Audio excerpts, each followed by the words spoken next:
Selamat pagi anak-anak yang Ibu sayangi. Kita akan belajar tentang mata pelajaran pendidikan kewarganegaraan dan pada materi yang pertama yaitu Pancasila sebagai dasar negara dan pandangan hidup bangsa. Setelah anak-anak mempelajari materi ini, Ibu berharap anak-anak pada saat tatap muka dapat membuat laporan telaah tentang peran dan fungsi Pancasila sebagai dasar negara dan pandangan hidup bangsa. Dan yang kedua, dari hasil telaah anak-anak membuat simulasi tentang peran tokoh dalam merumuskan Pancasila. Kita masuk pada materi yang pertama, yaitu arti daripada Pancasila. Kita ketahui bersama bahwa Pancasila ini berasal dari bahasa Sanskerta. Berasal dari dua kata, yaitu panca dan sila. Panca berarti 5 dan sila berarti sendi atau asas. Ini berarti batu sendi yang 5 atau pelaksanaan kesusilaan yang 5. Nah, menurut Darji Darmodiharjo ini, Pancasila sudah dikenal sejak zaman Majapahit pada abad ke-14. Terdapat dalam buku Nagara Kertagama karangan Prapanca dan buku Sutasomo karangan Tante Tular. Dari buku ini, Pancasila memiliki dua pengertian, yaitu berbatu sendi yang 5 dan pelaksanaan kesusilaan yang 5, yaitu dilarang melakukan kekerasan, dilarang mencuri, dilarang berjiwa dengki, dilarang berbohong, dilarang minum minuman keras. Maka kita mengetahui bahwa istilah Pancasila dalam kehidupan kenegaraan ini sudah dikenalkan pertama kali oleh Insinyur Soekarno dalam sidang BPUPKI atau Badan Penyelidikan Usaha-Usaha Persiapan Kemerdekaan Indonesia tanggal 1 Juni 1945. Materi yang kedua yaitu fungsi daripada Pancasila. Fungsi yang pertama, Pancasila sebagai jiwa bangsa Indonesia. Kenapa dikatakan Pancasila sebagai jiwa bangsa Indonesia? Karena berfungsi agar Indonesia tetap hidup dalam jiwa Pancasila. Setiap bangsa dan negara tentu memiliki jiwa. Dalam hal ini, Pancasila menjadi jiwa bangsa Indonesia. Yang kedua, Pancasila sebagai kepribadian bangsa Indonesia. Pancasila sebagai kepribadian bangsa Indonesia memiliki fungsi yaitu sebagai hal yang memberikan corak khas bangsa Indonesia dan menjadi pembeda yang membedakan bangsa kita dengan bangsa yang lain. Pancasila ini juga berfungsi sebagai sumber dari segala sumber hukum. Kenapa dikatakan sumber dari segala sumber hukum? Karena dia sebagai sumber hukum yang mengatur segala sumber yang berlaku di Indonesia. Semua hukum harus tunduk dan bersumber daripada Pancasila. Fungsi yang berikut yaitu Pancasila sebagai perjanjian luhur. Pancasila sebagai perjanjian luhur telah berfungsi dan disepakati melalui sidang PPKI pada tanggal 18 Agustus 1945. Kita ketahui bahwa Pancasila ini disahkan hanya oleh sebuah panitia persiapan kemerdekaan Indonesia, tetapi perlu anak-anak ketahui bahwa Panitia Persiapan Kemerdekaan Indonesia ini sebenarnya adalah suatu badan yang mewakili suara daripada rakyat Indonesia. Fungsi yang berikut, Pancasila sebagai cita-cita dan tujuan bangsa Indonesia. Dia memiliki fungsi yaitu untuk menciptakan masyarakat yang adil dan makmur.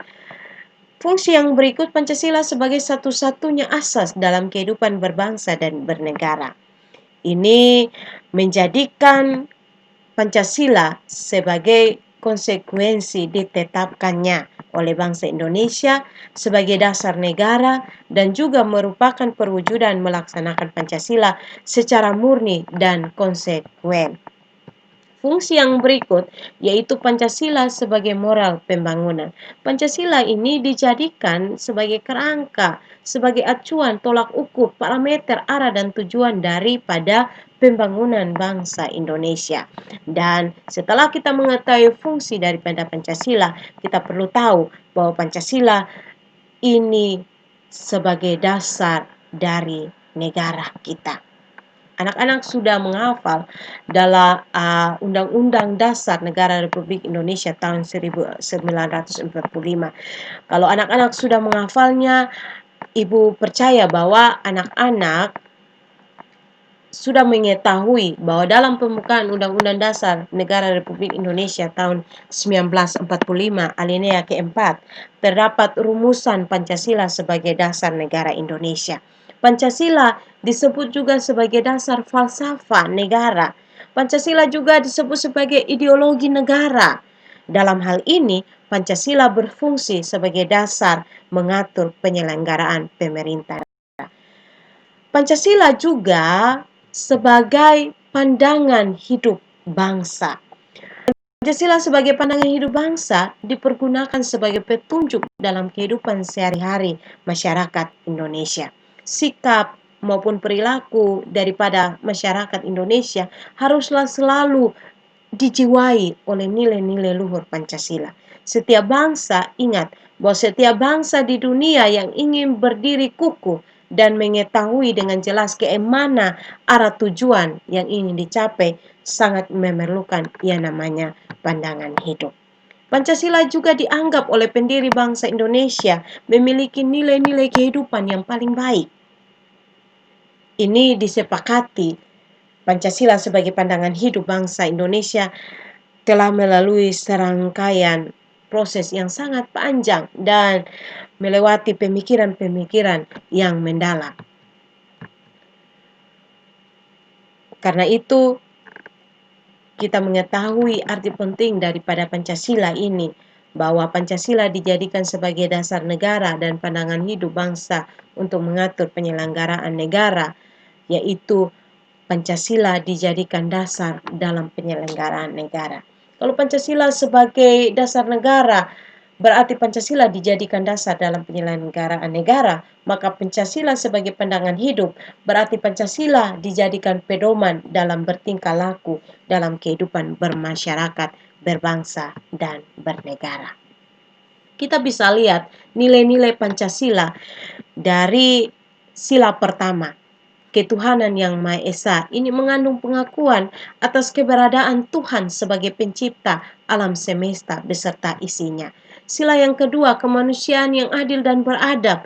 Ini mengandung rumusan sifat keseluruhan budi manusia Indonesia yang mengakui kedudukan manusia sederajat dan sama, mempunyai hak dan kewajiban yang sama sebagai warga negara yang dijamin oleh negara. Sila yang ketiga, persatuan Indonesia. Ini merupakan perwujudan dari paham kebangsaan Indonesia yang mengatasi paham perseorangan, golongan, suku, bangsa, dan mendahulukan persatuan dan kesatuan bangsa. Sehingga apa? Tidak terpecah belah oleh sebab apapun. Sila yang keempat, kerakyatan yang dipimpin oleh hikmat kebijaksanaan dalam permusyawaratan perwakilan. Ini merupakan sendi utama demokrasi di Indonesia, berdasar atas asas musyawarah dan asas kekeluargaan. Dan sila kelima, keadilan sosial bagi seluruh rakyat Indonesia merupakan salah satu tujuan negara yang hendak mewujudkan tata masyarakat Indonesia yang adil dan makmur berdasarkan Pancasila. Mari kita lihat upaya melaksanakan nilai Pancasila. Yang pertama, dari sila pertama, yaitu bangsa Indonesia menyatakan kepercayaan dan ketakwaannya terhadap Tuhan Yang Maha Esa. Yang kedua, dari sila pertama, manusia Indonesia percaya dan takwa terhadap Tuhan Yang Maha Esa sesuai dengan agama dan kepercayaan masing-masing menurut dasar kemanusiaan yang adil dan beradab. Kita lihat upaya yang kedua dari sila yang kedua, yaitu mengakui dan memperlakukan manusia sesuai dengan harkat dan martabat sebagai makhluk Tuhan yang Maha Esa. Yang kedua, mengakui persamaan derajat, persamaan hak dan kewajiban asasi setiap manusia tanpa kita membeda-bedakan suku, keturunan, agama, kepercayaan, jenis kelamin, kedudukan sosial, warna kulit, dan sebagainya.